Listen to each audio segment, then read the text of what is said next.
Hey,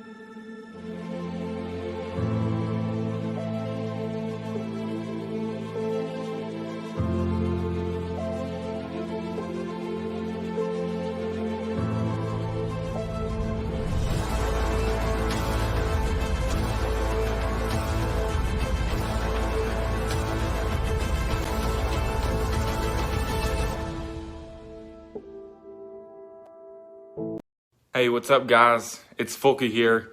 I just want to give a shout out to Boogie Bentley, Dauber, and the Indie Kid over at the Talkin VAWLS network on YouTube. Keep doing your thing, guys. Go Vols. The number one undefeated Volunteers prepare to race onto the field. Everything is riding on this football game. So there's a special intensity, a special urgency. Here come the Volunteers. Wherever you listen throughout the world, it's football time in Tennessee.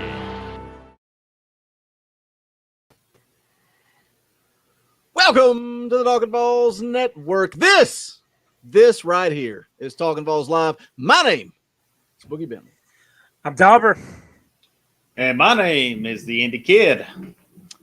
Welcome on in, guys. Make sure as you come into the room, you do go ahead and smash that thumbs up. If you're new to the Talkin VAWLS Network, you're wondering who these three idiots are.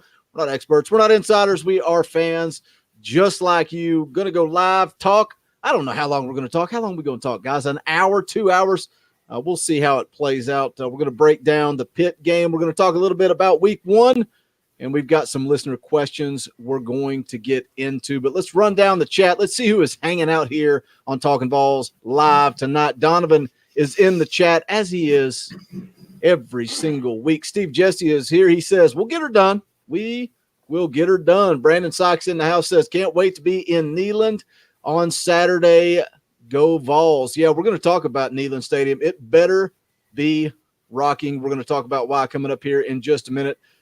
David Speaks is here talking about the Facebook group. Yeah, if you guys want to join, come on over to the Facebook group, hang out. We can talk ball football, or we can yell at each other. That seems to be going on lately. Fish and Beans is here. Come on in, guys. Like I said, go ahead and smash that thumbs up. Make sure you're subscribed to the channel. Click that bell for notifications so you don't miss out when we go live or when we drop new content. Cody Branch is here. Drops a $2 super chat. Thank you, Cody. We appreciate it. Says, got a bad feeling about Pitt. Boogie, go big orange. Well, this is the game. This is the game we've all had circled. We're going to get into it. We're going to break it down. We're going to talk about it. Do me a favor. Share this thing out. Tell somebody. Share it to Facebook. Share it to Twitter. Tell your uncle. Tell your grandma that Talkin VAWLS is live. Let's grow the live chat. Let's have a good time. We're going to get things rocking and rolling here in just a second. But first, you guys want to get an advantage over your sports book, you need to head over to the App Store or the Google Play Store. Download BetQL, the only app you need to make smart bets. Their computer model scans over 350,000 unique bets per year to give you the best bet recommendation for every game across all major sports. Also gives you the reasoning behind why you should place that bet. Their model covers everything from spreads to over-unders and player prop bets. But I know how some of you guys are. You don't always listen. You want to play armchair quarterback, and that's fine. If you want to do the work yourself, BetQL has all the necessary tools for your research needs. Sharp data so you can see who the pros are backing, line movements, you can jump on betting opportunities in real time. They've also got great team summaries highlighting previous success against the spread and the over-under. So go to try.betql.co/Vols to get started now. Going to drop all the links in the description below, but if you use that promo code VOLS at checkout, you're going to save 25% on all subscription offerings. They also have a deal where you can get an entire year of BetQL for free. So jump in the description below. Check that out, BetQL. So I guess first, before we get rolling here, I do want to say we had a T-shirt giveaway last week. The game, you had to predict how many passing yards Milton was going to throw for. He had 140. So the winners, the closest, Eric Ash Jones. He is a member of the channel. He picked 150, so he was right on the nose there. Gavin Blackwell and Tanner Rogers. You are the three winners.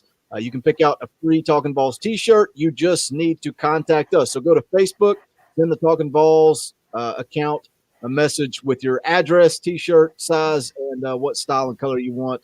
If you don't have a Facebook, go to Twitter. If you don't have that, leave a comment. Let me know. We'll get you hooked up with some free merchandise. So let's hit this super chat first. Joshua Harmon for 10. Thank you for the super chat. Says, loving the content, guys. Hope to keep the Facebook going. Personally, these videos and your posts, they're a bright spot in my day. Go Big Orange. We appreciate that, Joshua. We appreciate you. Thank you for the super chat. Why should Neyland be rocking and rolling, Dauber? Do you know why it should be rocking and rolling on Saturday? I'm assuming you know why. I think there's a football game going on. Is that it? You don't know why? I can tell you why. Why? Well, there's some bulletin board material. I'm glad you asked, Dauber. I'm glad you asked why, because we have some bulletin board material from the Pitt head coach, Pat Narduzzi. He said, anytime we've had noisy games for our offense, our guys have stepped up and done a nice job. They'll be prepared for it. It shouldn't be an issue. I mean, Neyland Stadium's not going to be an issue. This is blowing up on social media. It's in every Facebook group. It's all over Twitter. How do you think our fans are going to respond on Saturday inside of Neyland Stadium, Dauber? They should be jacked. They should be ready to go. Like you said earlier, this is one of the games that when it was put out that we all kind of had circled on the calendar. We all thought this was going to be a good test for this team. It's really hard to make any decisions off of last week. Based on the opponent, based on the first game, hopefully they've gone and made some improvements, made some adjustments, and we'll see an offense that is a little bit more gelled. We'll see a defense that is going to get after it a little bit more for 4 quarters. I don't think we put together a complete game at all in any phase of the game. Man, anytime there's a game at Neyland, the fans show up and show out. Especially when you give them a reason. They're talking about in the chat, go back to that Oklahoma game. They changed their tune real quick after they called out Neyland Stadium. Oh, yeah. But like we talked about, this game's been circled on the calendar. This is going to tell us something. We know absolutely nothing after that Bowling Green game. We're going to get into the Pitt game. I don't think we really even know a whole lot about them based on their opponent, but we'll get into that a little bit later. But any kid, what is your mindset? Obviously, Tennessee beats Bowling Green 38-6. You've had a few days to kind of think about it, maybe even watch the game a second time. Also, you get a chance to see Pitt. They took care of business. They blew out UMass. It was never in doubt. What is your confidence like going into this game that we're calling? And let me say this. Somebody in the Facebook group said, well, what about Florida? Like, shouldn't we be worried about Florida? No, this is the game that kind of sets the tone, right? So what's your mindset after you've had a few days to kind of ponder on things? I am not confident going in. And it's for the same reasons that we've been running into for the last since Josh Dobbs left. I can't say I'm confident in Joe Milton to get the job done Saturday. That was a bad team, and Heupel did make the comment this week. He said that's the worst the passing game has looked since the spring. So maybe it was an outlier this week, but he's going to have to make a lot of improvement. This is a much, much better team.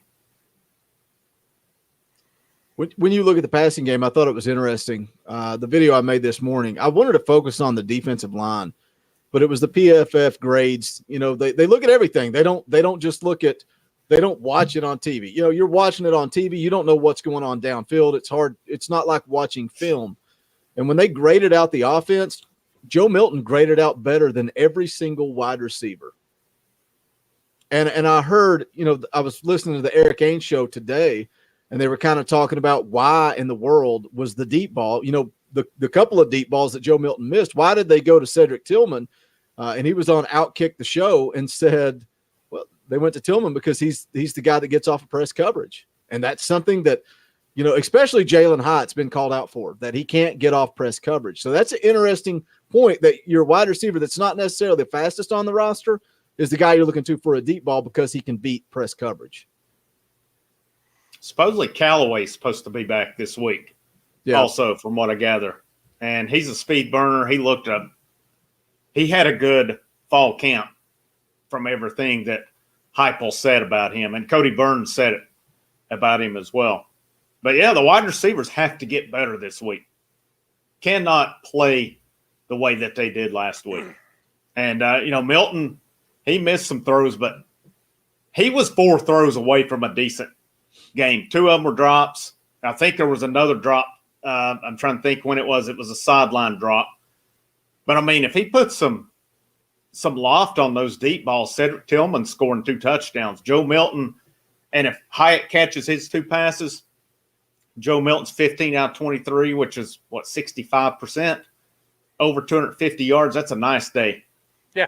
So that's the difference in 4 plays. But, at the same time, he still didn't make the throws. The passes weren't caught. It's going to need to be a lot of improvement this week. Here's the thing that I'm looking forward to seeing. We saw this coaching staff go in at halftime and make adjustments, which is something that we've not seen in a long time. Now I want to see if this coaching staff and these players can go in after a game, look at the film, dissect it, make the necessary improvements from game 1 to game 2.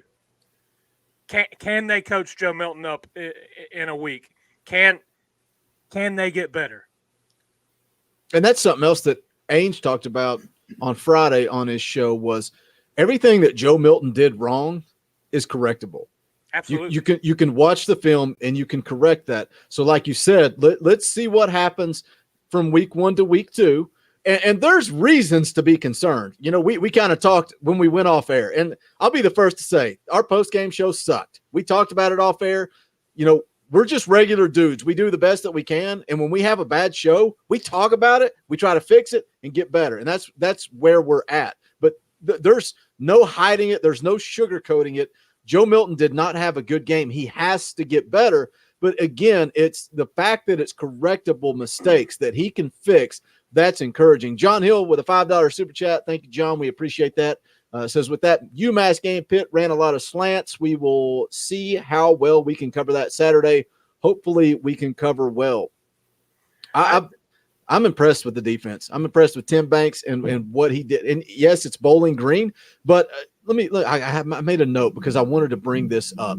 Do you guys know the last time Tennessee beat an FBS opponent by more than 30 points? Do you know? Anybody want to take a wild guess? Put you guys on the spot. This is usually Indy Kids game. Closest, well, they didn't beat Missouri. It was close to it last year. It would have been, it had to have been under Butch Jones. 2015.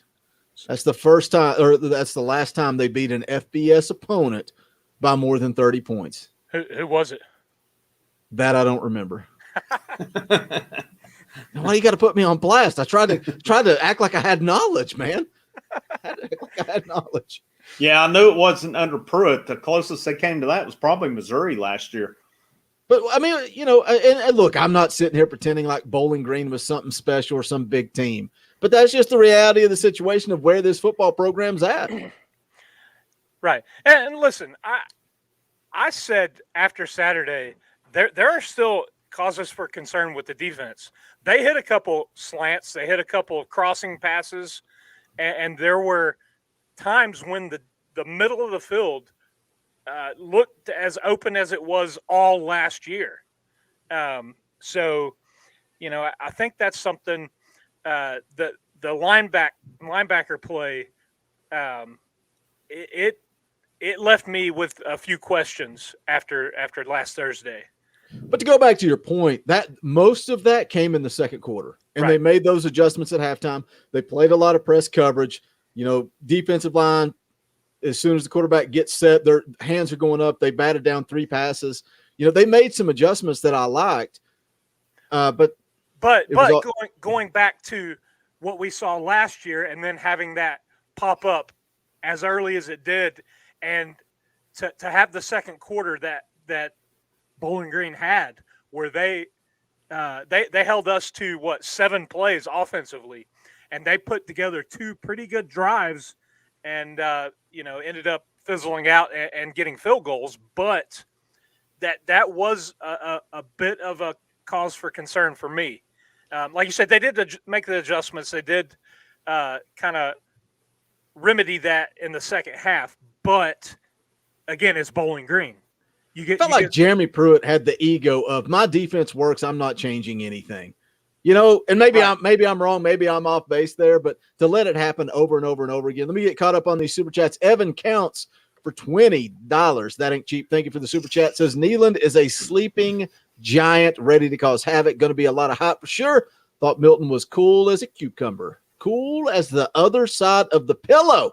I didn't see any panic. He will be fine. If he can correct the mistakes, obviously he has the most upside, but we will see if he can correct those mistakes. I got another super chat here from the Godfather, Donovan Milliken, for $50. That ain't cheap. Says Tyon Evans needs about 15 touches. I think he could end up being our best player. Like Will Overstreet said, he will play on Sundays, graded second on Pro Football Focus on all Power 5 running backs. Let's talk about Tyon Evans, Indy Kid, because something in my rewatch, when you watch the game live, there's so much chaos, text messages going off, all that nonsense. When you get to sit down and rewatch it, they didn't throw the ball to the running backs pretty much the entire game. The run game was very vanilla, pretty much the same handful of plays ran over and over and over. Do you think we're going to see Tyon Evans, maybe Jabari Small, utilized in a completely different way Saturday against Pitt?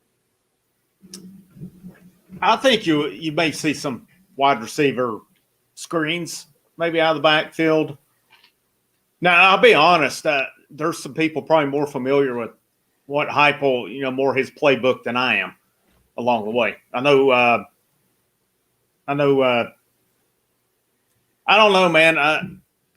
I still say you ride these guys. I think Evans needs more than 15 touches. I don't think 15's enough. Tajon Washington's in the chat. He knows a little bit about UCF, so I know he could comment on what they run. But I think I'd like to see those two guys utilized a little bit out of the backfield as well. Maybe a little screen, maybe a little, just a little slant of some sort out of the backfield. I don't think we saw a whole lot out of that playbook Thursday. I really don't. I think they kept it really basic, really bland. Not that we're going to be seeing always double reverses and all that, but I do believe that they'll open it up. I think we'll see more variety than we saw Thursday night. Let me jump over to the Facebook group here and take a question from John Bryant. He says, aside from the passing game, Dauber, I'll throw this one to you. Aside from the passing game, what do you feel like needs the most improvement for Tennessee to win on Saturday? I assume aside from the passing game, you're lumping quarterback play and then, like we've already talked about, wide receiver separation, and all of that into one. I'm going to go with the defense. Like I said, that's to me, that second quarter gives me reason for concern as you move forward in the year and face some tougher teams. This Saturday is going to be a whole lot tougher. You look at Pitt's defensive front. I think they're going to bring a whole lot more pressure.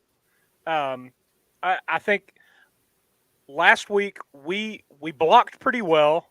Milton held onto the ball a couple times a little bit too long. I think he was waiting for the home run play, waiting for somebody to come open, and that's what led to those sacks that he had. The one that also had the strip sack fumble. But I think overall, I think the offensive line played well, but your competition's getting better. It'll be better this week, and then in a couple weeks when we go down to Gainesville. So you need to, I think, see improvement defensively. Gosh, that's where I'm going with it. Well, it's like you said, he kind of eliminates the passing game. So I would go with Tennessee's secondary. And it's not that they played bad, Like you said, they did give up some stuff there in the second quarter. But Pitt has a big-time quarterback. Kenny Pickett, if you watch that game on Saturday against UMass, he is a big-time quarterback. And in my scouting report on him, something that's worth noting is Pitt was 6-3 with him as the quarterback and averaged 33 points a game. When he went down with an injury, they were 0-2 and averaged 11 points a game. That's just how big he is for their offense. So I think the secondary needs to step up. I'm not putting them on blast. I'm not saying they played terrible, but they're going to be challenged. They're going to be challenged on Saturday, and they've got to step up. What about you, Indy Kid? Defense has got to force some turnovers. Yep. Bend not break is fine, but they have to force turnovers. They had a couple opportunities for some interceptions Thursday night and did not complete the catch. But bend don't break's only going to get you so far. They've got to get – they had pretty good pressure Thursday night. They're going to have to continue to get pressure. They're going to have to contain Pickett because he can pull it down and run and get the cheap yards like that also. Turnovers. Tennessee has to have some turnovers in this game. Got to win the turnover battle.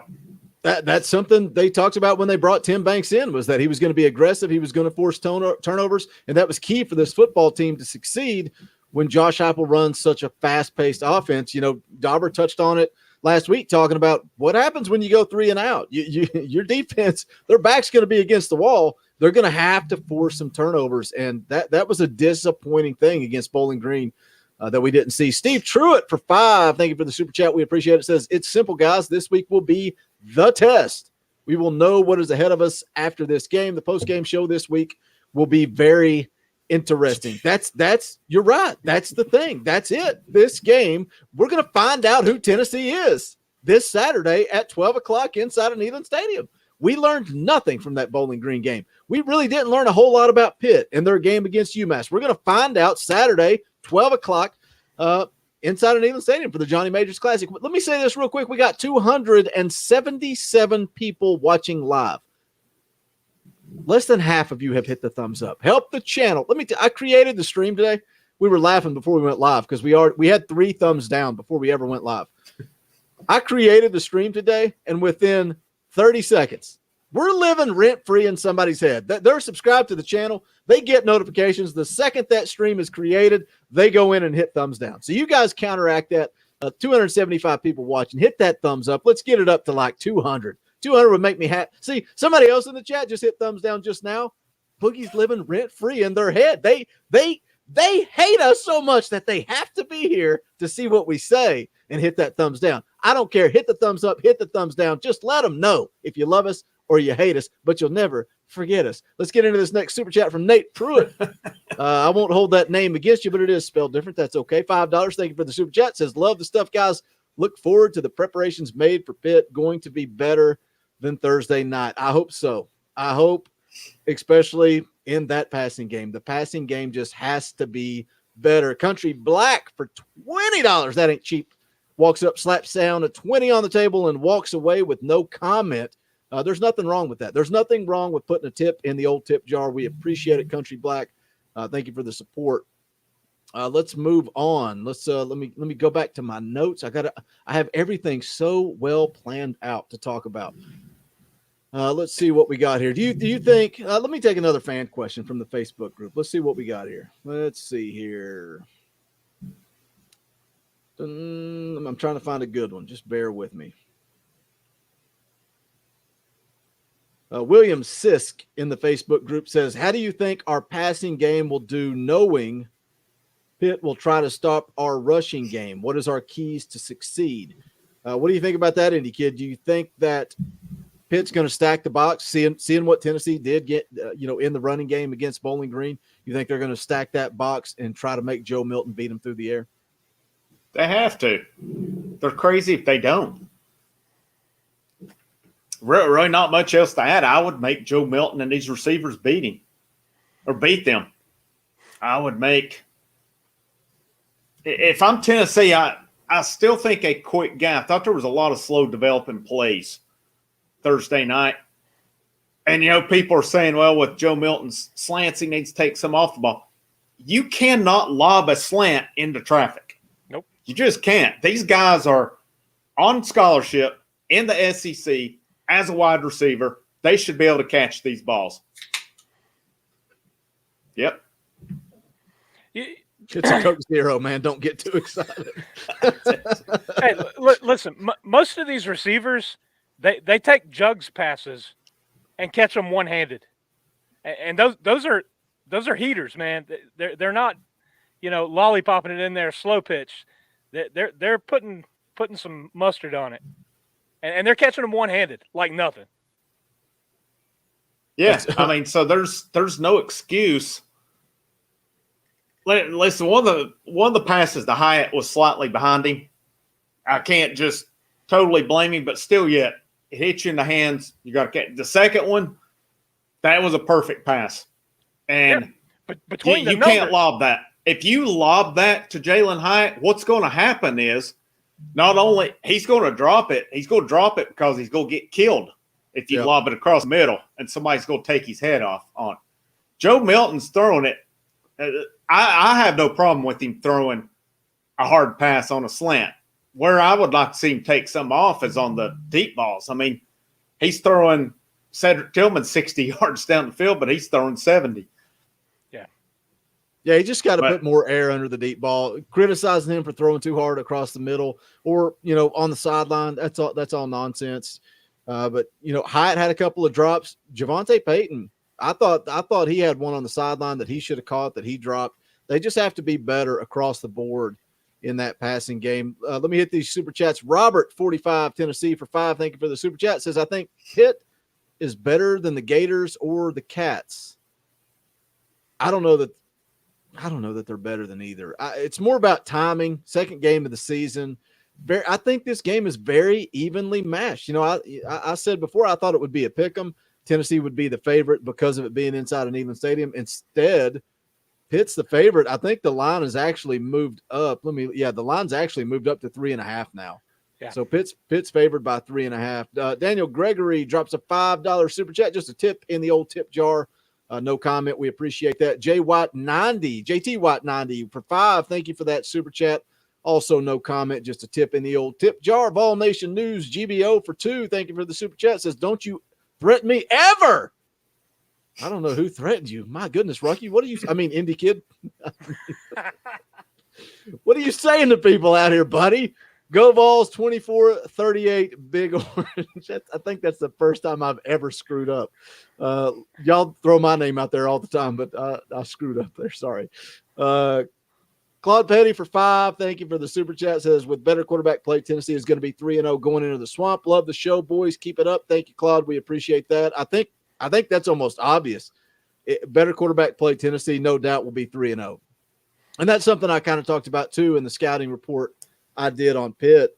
Is I'm more focused about Tennessee. Tennessee has to be better. If Tennessee does what Tennessee can do, they'll beat Pitt. Pitt's got some players. They've got some talent. They got a good quarterback. They got a good defensive line. Tennessee just needs to take care of their business, and things will work out. Country Black for another $5 super chat. Thank you for that. He says, any word on throwback uniforms for this game? I haven't seen anything. I saw somebody on Twitter saying they wish the NCAA does the visiting team have to approve it to wear both home uniforms would be cool. I wish they would do the throwbacks to when Majors was the coach for each team. I think that would be the best thing to do. I think the deal with that, though, the order with Nike was put in before Heupel even took over. So if anything, I think there may be black uniforms that were approved based off of what they were trying to do last year. Otherwise, I think it's just going to be standard stuff. But I'm not worried about any of that. I'm worried about the play on the field. Man, they can be out there in whatever. They just got to play better. I'm curious to see if maybe they go all orange because Majors like to use the all orange combo a lot. I know Pitt's coach said he was going to wear – was he going to wear some kind of a suit in honor of Oh, majors. I wonder if that'd be Heupel cool. will do the same. That'd be cool. Let me hit this comment real quick from Chris Howard, because somebody asked this during the post-game show, and I was a bit of a jerk and kind of made a smart aleck comment. I apologize for that, but I get it. Some of you guys haven't been around the last few months, and I've answered the question about 732 times, and it's not your fault if you've not caught that or seen that. JP, all of us are still on good terms. I actually talked to JP today. We were texting back and forth about the Bowling Green game. JP just didn't have the time to commit to the show anymore. So it is what it is. It takes time, it takes sacrifice to do this show. And he didn't have that time to commit. So he's no longer a part of it. He just asked that we saved his spot at the table if Tennessee finally gets back to the glory days and beats Alabama. I'm sure he will show up and do something stupid if I know JP. So stay tuned for that. I think that's it. I think we're all caught up on Super Chats here. Let's go back to another question. Let's see. Tim Bradley says, judging from last week, are we comfortable with McGrath's ability to put one through the uprights in a game on the line situation? I don't know that I'm ever really comfortable with any Tennessee kicker. Ever. I just know that opposing kickers never, ever miss against Tennessee. It never fails. Guy hit his career long last week. Yeah. But and not just scraping by. He cleared it with plenty of distance to spare. Unbelievable. But I think McGrath will be fine. He's kicked for USC. I think he's honestly, I think it's an upgrade over Samaglia. Samaglia was not good last year, and he had a bad game this weekend against Georgia Tech, or for Georgia Tech. I think McGrath will be fine. Going through my notes here, trying to see what else we have to talk about. We kind of touched on the offense being vanilla. Do you think we're going to see anything different, special? I know we talked about the running backs, probably getting them a little bit more in play. Something that was very interesting to me that Ainge brought up on his show, and that's I've seen kind of this ongoing narrative of Joe Milton not going through his reads, not going through his progressions, and that being a problem with the offense on Thursday night against Bowling Green. And I think it was Ainge, might have been Swain. I don't know. They all kind of just blend together at this point. But they were talking about you're talking about a quarterback that, yeah, he's been playing college football for a while. He's not a freshman, but he's also brand new in the system. Wasn't here for spring practice, transferred in after. They were talking about how he could be doing some half-field reads while they're trying to install the entire offense for a guy that's just been here since the summer. I thought that was an interesting point when you talk about, well, he's not going through his progressions. We don't know what he's being asked to do, especially against a team like Bowling Green. I don't know, because Heupel made mention of Milton missed some open guys. So I don't know. I don't know if that makes a lot of – I mean, it does make sense, but I mean, how you go preparing for Pitt to look the whole field over, I don't know. I mean, obviously those guys know more about it than I do, but I just thought it was an strange. interesting point because, again, when we sit down as fans and we watch it, and it goes back to the question of, well, why is Joe Milton starting? There's not a single person in this chat, there's not a single person on this panel that knows more about the quarterback position than Josh Heupel, period. So we don't always know what's going on, which is why I thought that was like that thought never crossed my mind. But it was interesting for Ainge, a guy that had a little bit of success playing football in the SEC, to bring that point up. Whether it's right, wrong, or indifferent, I don't know. What do you think, Dauber? I mean, I think it's plausible. It very, very well could be that, it's a condensed version of the playbook, or, they're saying, hey, listen, only look at these 3 reads instead of 4 or 5. But here's the thing. You get up Friday, you put the video on, and you show him, hey, we call this play. You need to look here. If they're in this coverage, this guy was running wide open. Because there were at least 2 plays that I recall where the receiver broke open and the DB or the linebacker that was in coverage was going the complete opposite direction. I think there was one play up the seam, and there was one breaking towards the sideline where he was looking on the other side of the field and never changed his line of vision, and you had guys breaking open. So it's a point of teaching. That's what these guys are getting paid for, to coach and teach and make these guys better. So like I said earlier in the show, we'll see if this coaching staff can make adjustments from game to game. They've already shown us they can go in at halftime and make some adjustments, which that's a really nice thing to see after we've had some coaching staffs that felt like they really didn't get it done in game. I want to talk about Joe Milton and just how long his leash is. So don't let me forget. I'm going to hit these super chats. Indy Kid, it is your job and your responsibility to keep me on track. Joe Milton's leash, how long is it? Kyle Sanford, thank you for becoming a member of the channel. Guys, if you become a member of the channel, number one, if we do a tailgate pregame show, you guys are going to have access to come on the show and hang out with all of us, shoot the breeze, talk about football. But also you have access to custom Talkin VAWLS emojis. I try to highlight your comments on air. But as always, drop those custom Talkin VAWLS emojis in the chat right now. Show them what you get for 99 cents a month. And it also just kind of supports the channel.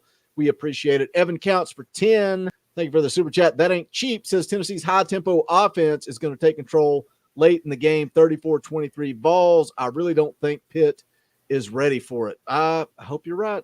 I don't have the confidence. I'm like Indy Kid. I'm a little nervous going into this one.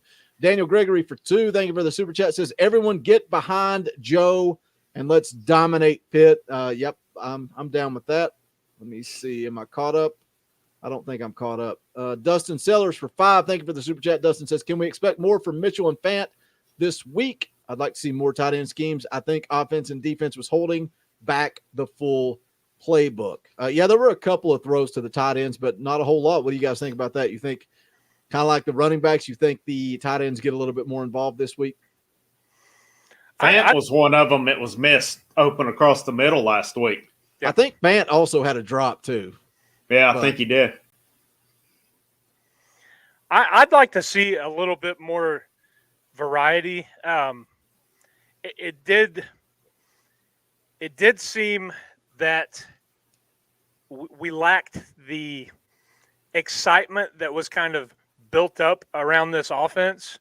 One thing that I did like, I liked the receivers, the running backs, getting up and running the ball to the field judge, putting the ball in his hands, and that just shows how much that they've worked on tempo, how much that, you saw a couple times that they would, and then, look like they were going to throw it to the side judge, and then, it'd click and they'd run it to the middle of the field, get it ready to get set back in play and on the ball. And I think that's going to pay dividends as the season progresses and this offense gels.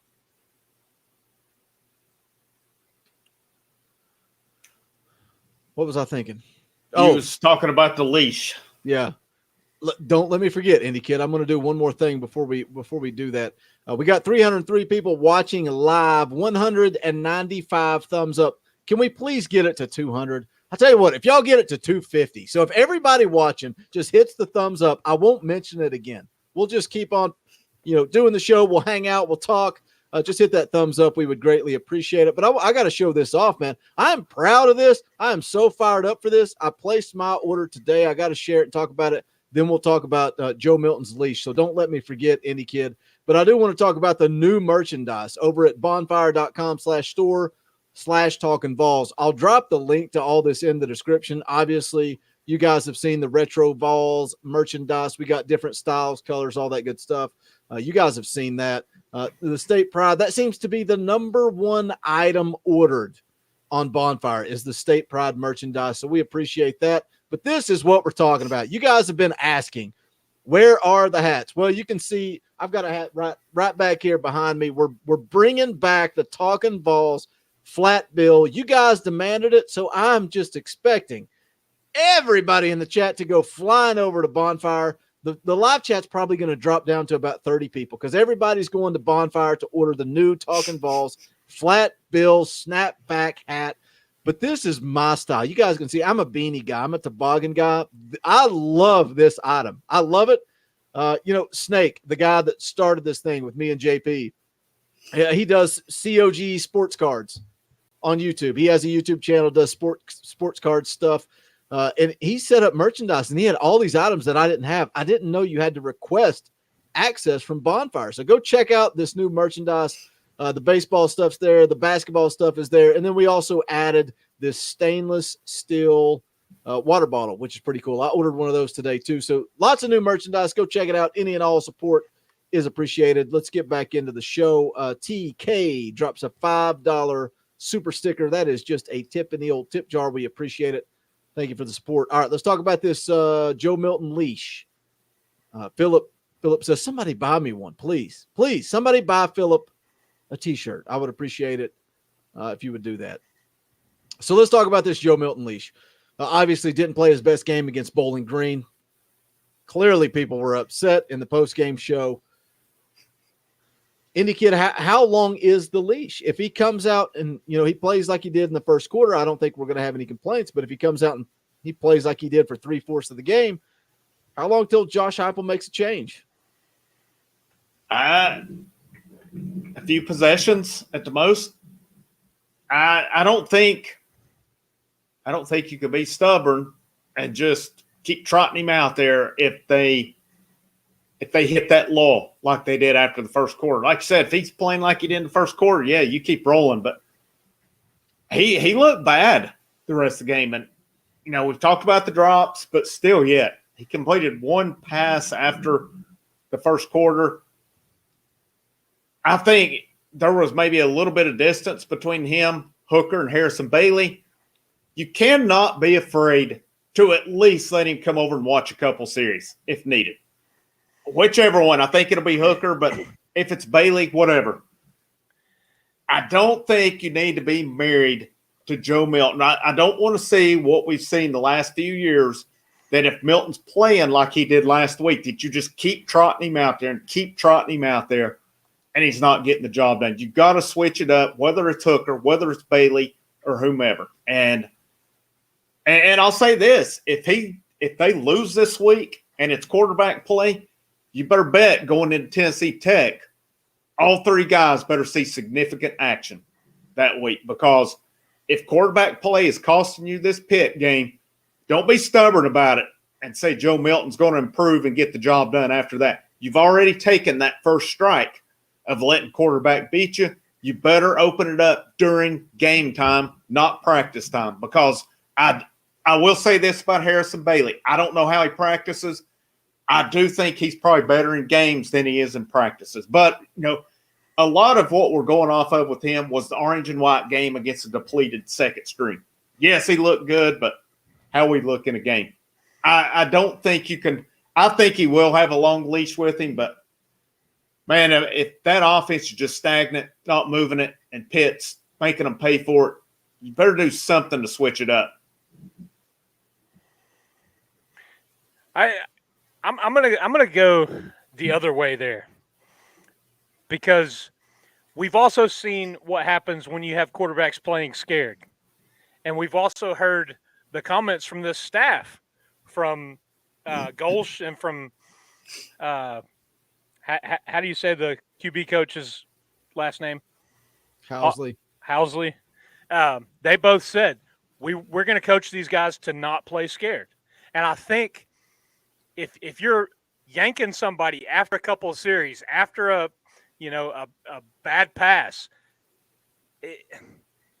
that's causing them to play over. Look at the head cases that we've had at the quarterback position because of the way that position's been handled over the last decade.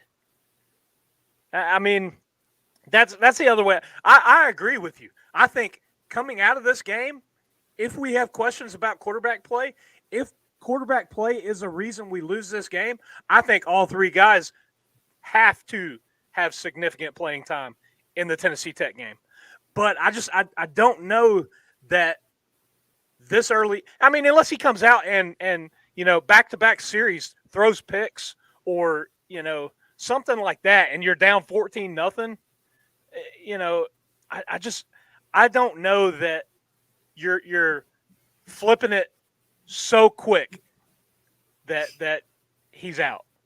I just don't know that you can do that.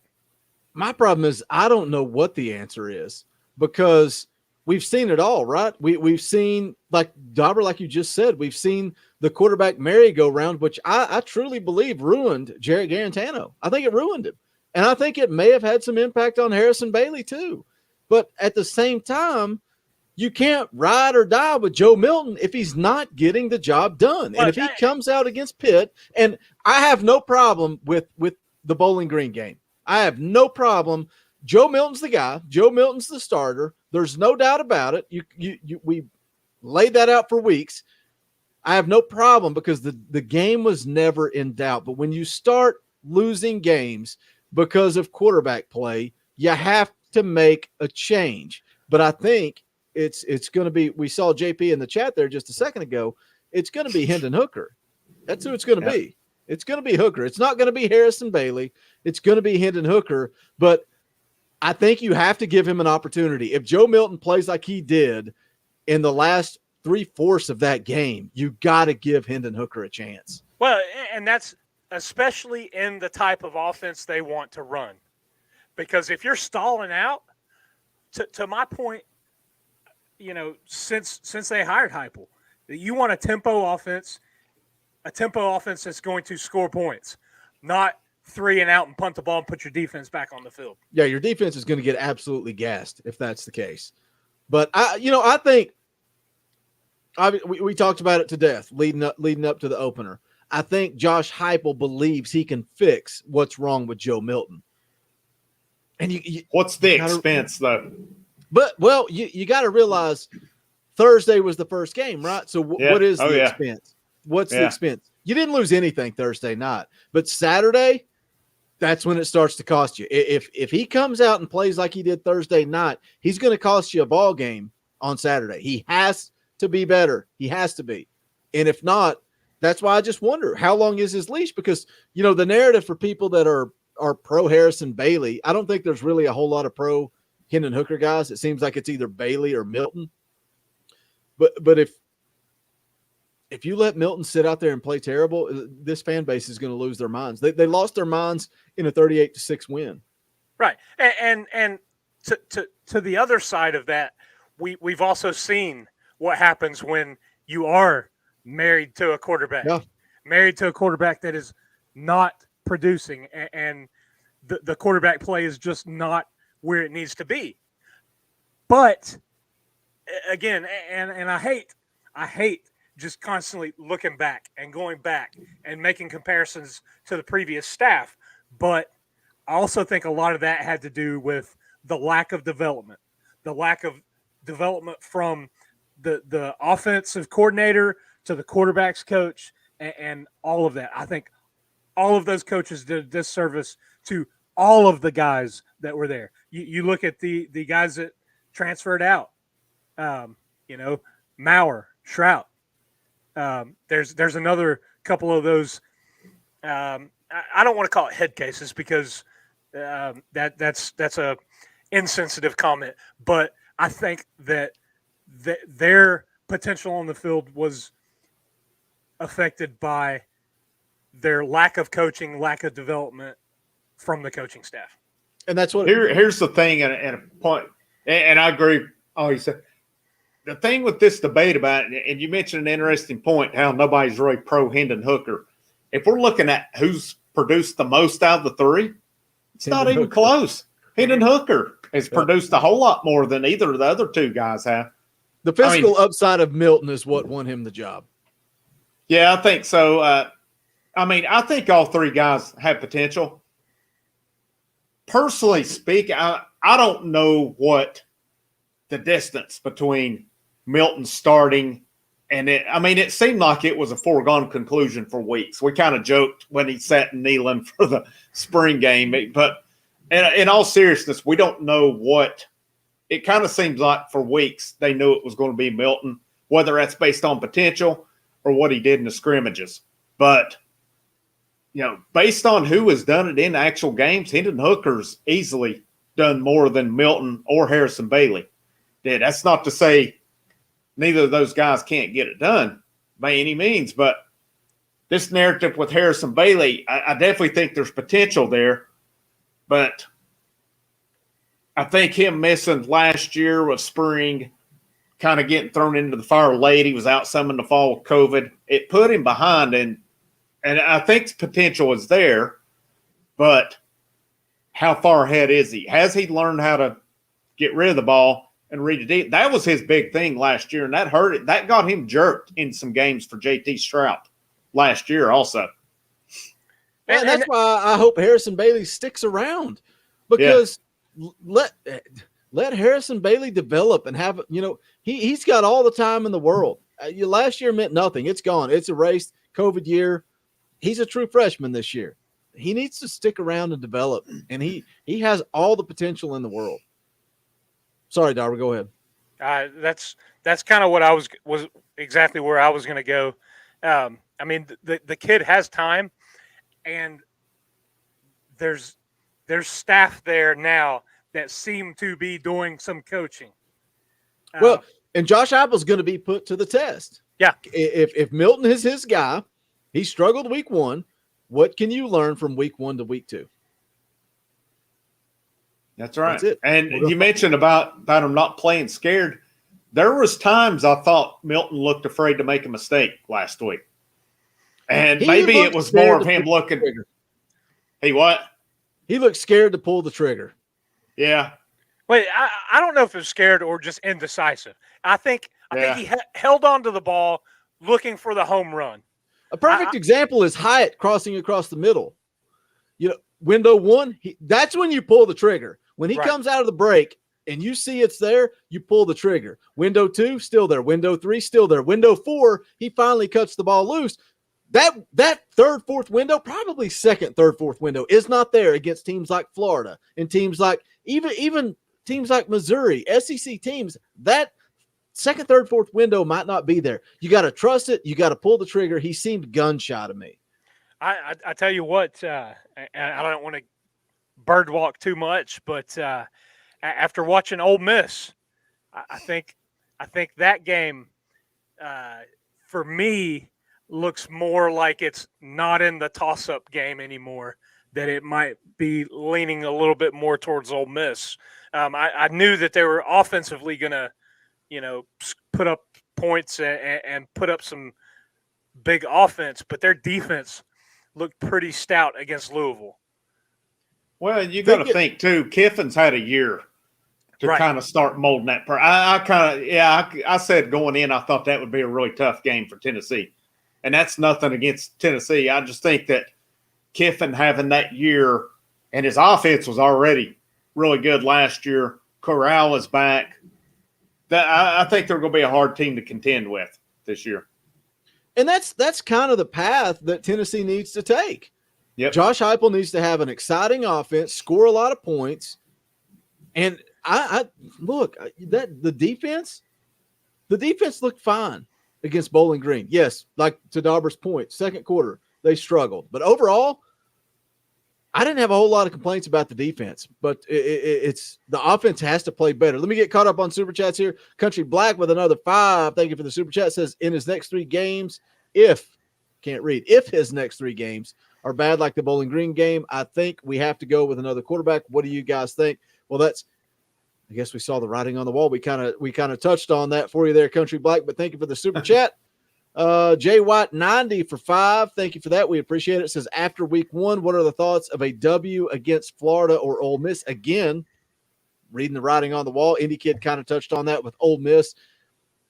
Florida, for me, I've said it, even if they beat Pitt and they go into that game 3-0, I have to see it to believe it. I just do. That game, they've blown it too many times. I got to see it to believe it. Something that keeps getting lost in the quarterback play from the other night, and JP mentioned it in the chat, that offense did run pretty crisp.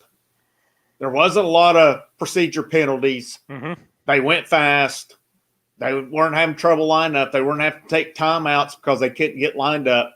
The offense ran crisp. Like you said, I think what the issues are very fixable. So, Yeah. I mean, that was a positive. That was a very good positive, is that they run fast, they ran crisp. That the rest of the things will fall into place. If their crispness falls off, that's a problem. But they did. They were fast. They were lined up where they were supposed to be. There was no not knowing what's going on. It was that I was pleased with that aspect of it, especially for the first game. All right, you guys ready to get into our predictions for the Pitt game? We're almost an hour in. You guys have been very generous with the super chats. We appreciate it. When you guys throw money at us, we just keep on talking. We just keep on streaming. We appreciate all the support. But you guys ready to move on? Somebody Sure. say yes. All right. Absolutely. Yeah. Look, let's do it. All right, let me get this shared up here real quick first. I got this is a good little internet page I want to pull up a little on the old interwebs. I want to pull this up here. But let's get into our predictions this week, which are brought to you by BetQL. You can head on over to the App Store, or you can go to Google Play. You can download their app. They give you just a huge advantage over your sports book by using their computer model. It scans over 350,000 unique bets per year to give you the best bet recommendation for every single game, no matter what sport, all major sports. Also, it gives you the reasoning. They explain it to you why you should place this bet.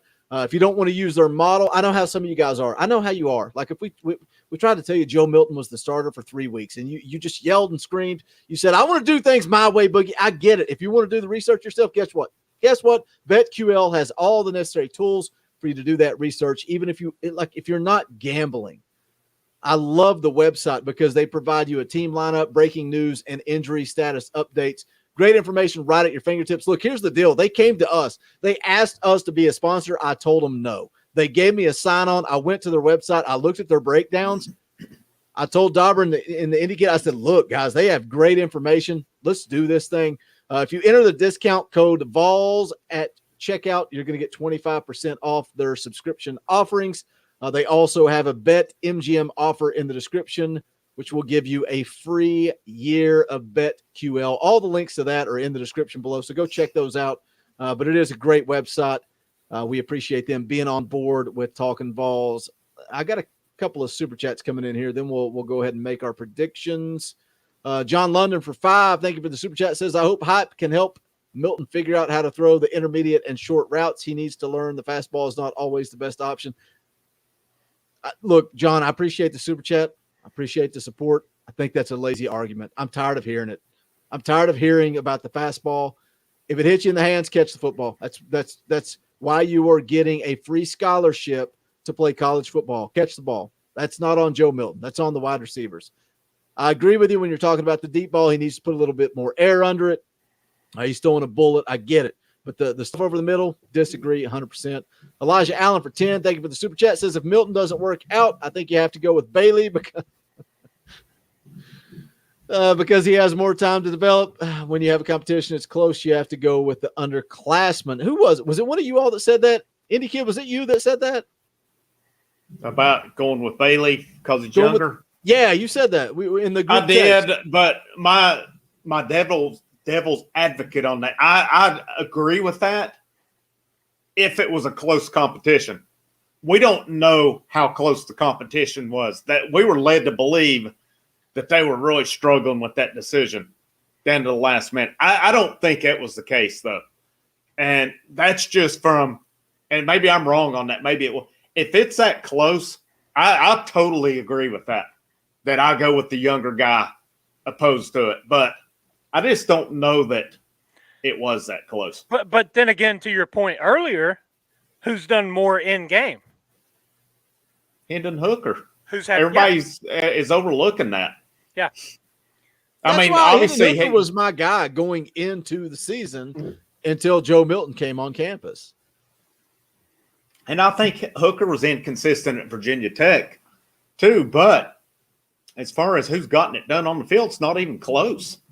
I mean, Hooker's had some good games. He's had his numbers were okay. I mean, they weren't great. They weren't horrible, but he was easy. He has easily produced more than Joe Milton or Harrison Bailey on the field. And it's not even close.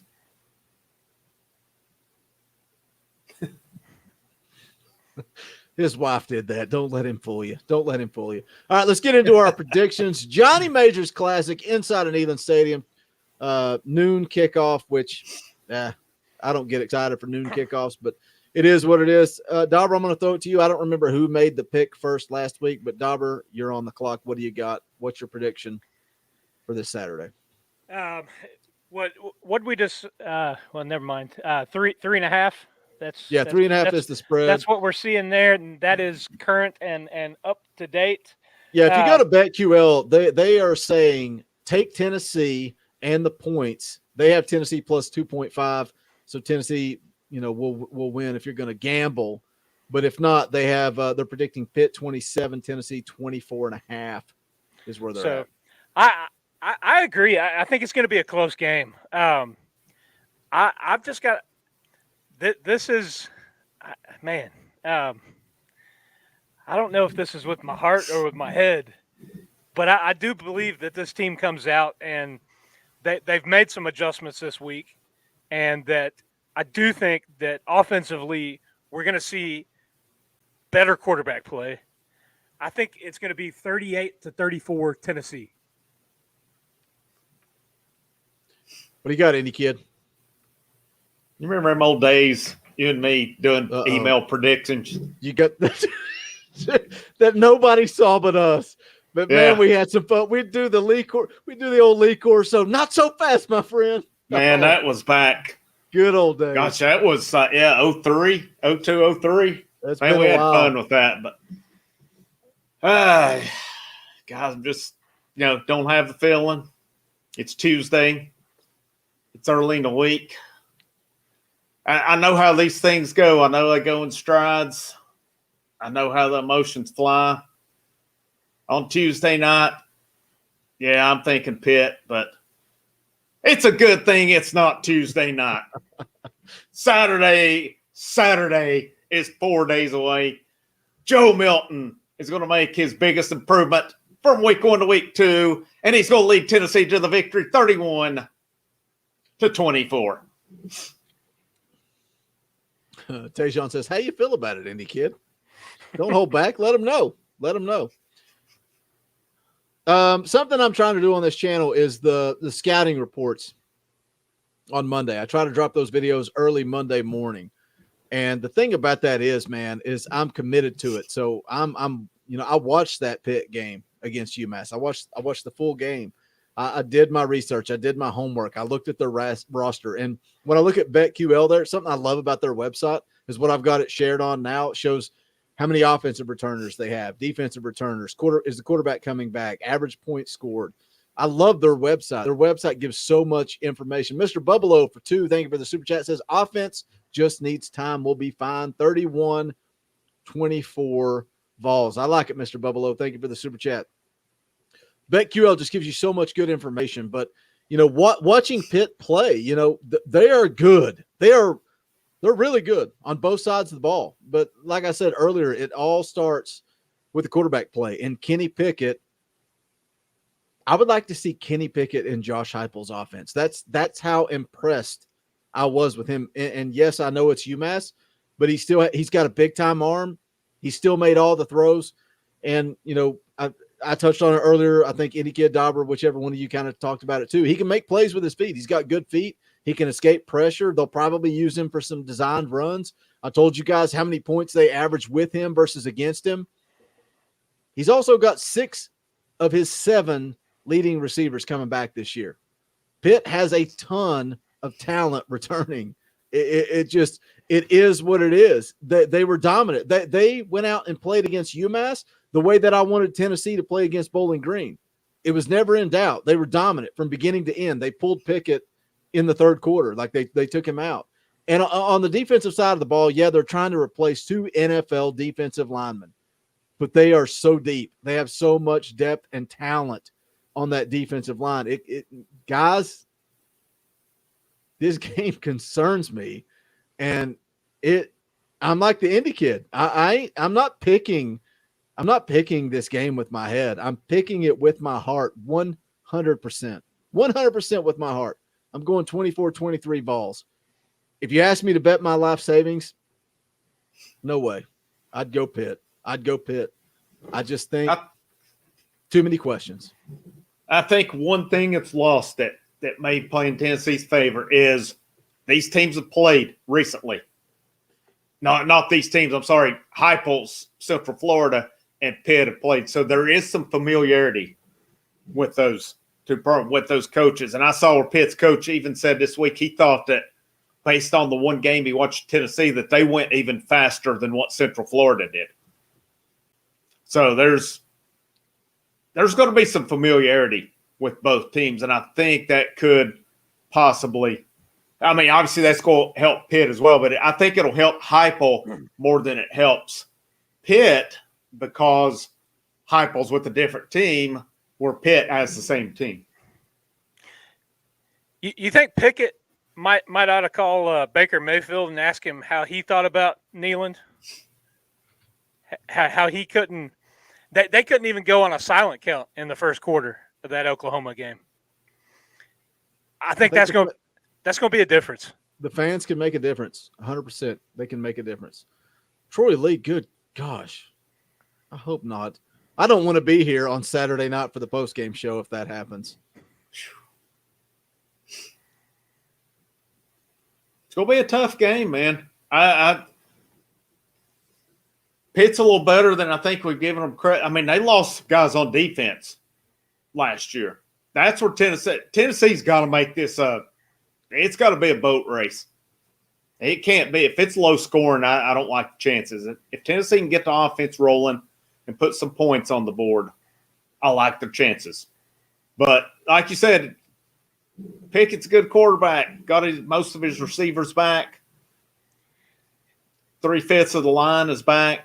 And one of the replacements is a transfer from Maryland, you said on the video. I don't know much about the running game, but familiarity. I think that's the one thing that can play into Tennessee's hands. Here's the thing. We talked about it earlier. Overall, the team played clean against Bowling Green. Offensively, they played all right. Had the one turnover. Didn't have a lot of penalties. And that's something that we've talked about for the last couple of years. The way the team has been set up, and it's been those mistakes that they can't overcome to any team, let alone a team the caliber of Pitt. You give a good team those stupid mistakes and penalties and turnovers, it's going to cost you. And I think for Tennessee to come out on top this game, they've got to win the turnover battle. They've got to come out positive on that, and they've got to limit the penalties. I think that's it. I think we're going to wrap this show up. Country Black comes back. He says, here's another 5 just to piss Boogie off. Harrison Bailey will be the next Peyton Manning. I hope so. Does anybody on this panel think that would piss me off if he was the next Peyton Manning?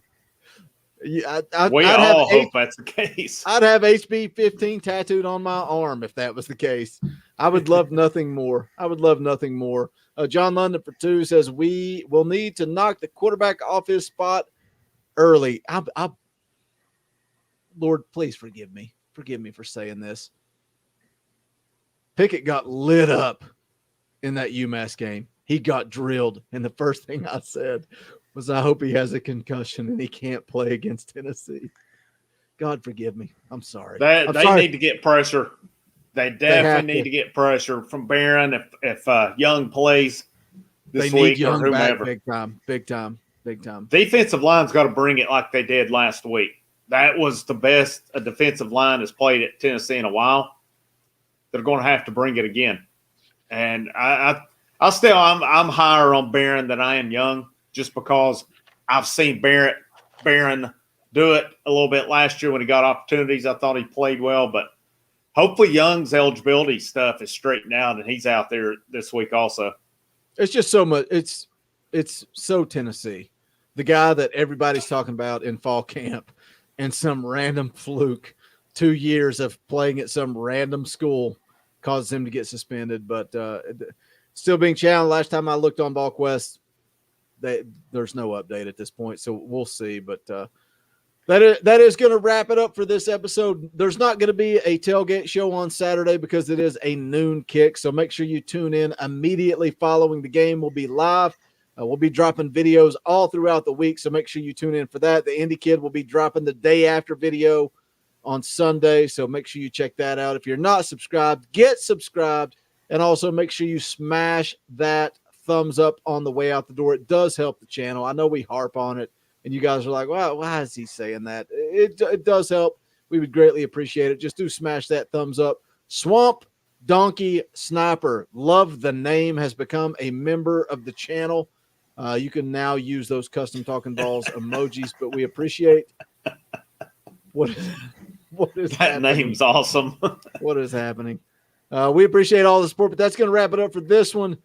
For Dauber, for the Indy Kid, my name is Boogie Bentley. This is the Talkin VAWLS Network. Go Big Orange. The songs howl like weed, poets sat in our chains, soaking moonlit falls, unbroken past